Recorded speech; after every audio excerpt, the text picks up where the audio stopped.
Kaixo, nire supertxiki eta superfamiliak zer modu zaudete Itziar Aldezabal naiz, aurre mentorea psikopedagogoa reiki eta heziketa fisikoko irakaslea.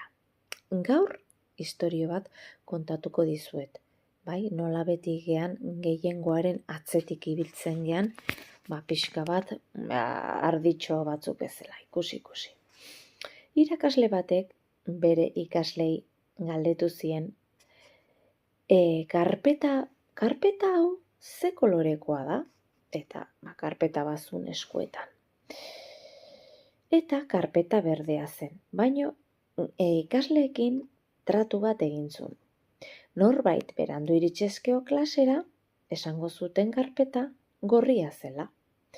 10 minutu beranduago ikasle bat iritsi zen, beti bezala bere klasetara berandu iristen zena. Orduan, irakaslea galdetu zuen, zein kolorekoa da karpeta hau? Eta ikasle guztiek erantzun zuten gorria. Berandu etorri zen ikasleak arraro begiratzen zien bestei. Berak berde ikusten zuen, baina ez zuen ulertzen klase guztiak gorria ikusten zula. Irakasleak galdetu zien banan ikasle ezberdinei, ze kolorekoa da karpeta hau? Gorria, esaten zuen batek, besteak ere. Gorria.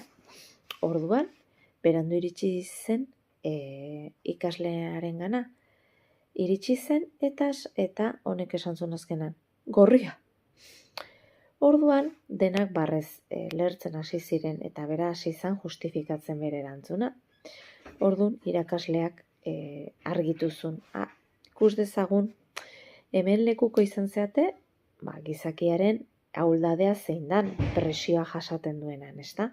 Azkenean, oso sumisoa gea eta gehiengoak dioena esaten eta egiten bukatzen dugu. Zein da ikasketa?